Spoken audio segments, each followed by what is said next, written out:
你身边有没有这样的人？一句小小的玩笑，他们就立刻受伤；一点点批评，就让他们耿耿于怀好几天。我们常常称这种人玻璃心，可你知道吗？玻璃心的人内心并不是太柔弱，而是太硬了。玻璃心的人往往看似敏感脆弱，像风一吹就碎，但心理学研究发现，他们之所以容易受伤，不是因为承受力太差，而是因为他们的自我评判过于僵硬，就像一块钢板，坚硬到无法弯曲。如果你往上敲一下，力量没地方消散，就会裂开。这就是玻璃心的本质，内在规则太绝对，内心没有弹性。所以当别人一句话不符合他们的期待，他们就会像玻璃一样瞬间破碎。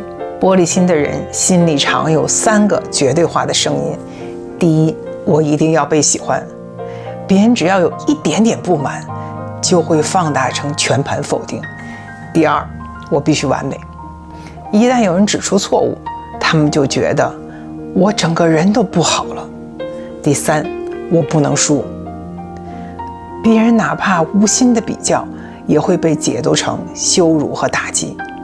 这些声音表面看是脆弱，其实是过度严苛的内在规则在说话。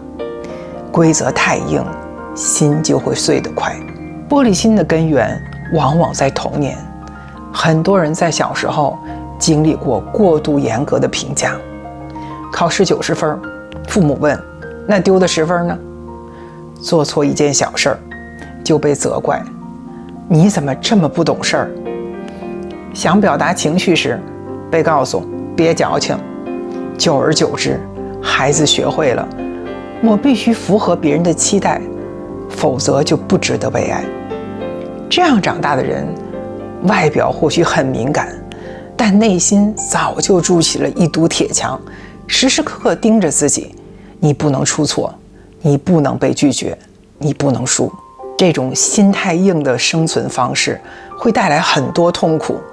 在人际关系中，他们活得很累，别人的一句无心之言能让他们失眠一整晚。在感情里，他们极度敏感，伴侣的一个小疏忽会被解读成会不会不爱我了。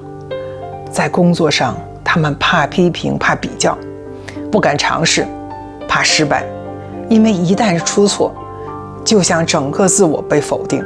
结果呢，表面看玻璃心的人好像特别容易受伤，但其实真正击垮他们的不是别人，而是他们内心过于苛刻的标准。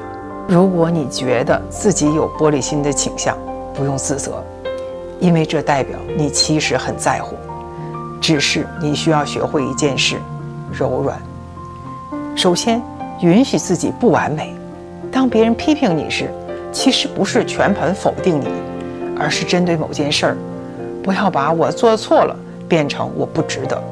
其次，给自己一点缓冲，别人说的话不要立刻当真，问问自己，他这句话是不是带着他自己的情绪和立场？而且要练习自我接纳，每天给自己一句温柔的话，比如即使不完美，我也值得被爱。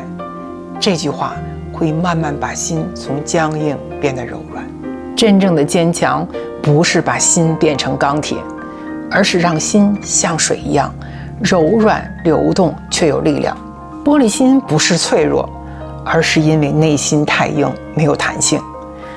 当你学会给自己多一点弹性，你就不会那么容易碎。所以当心变得柔软时，你会发现世界也会对你温柔。如果你喜欢今天的视频，别忘了点赞订阅，我们下次见。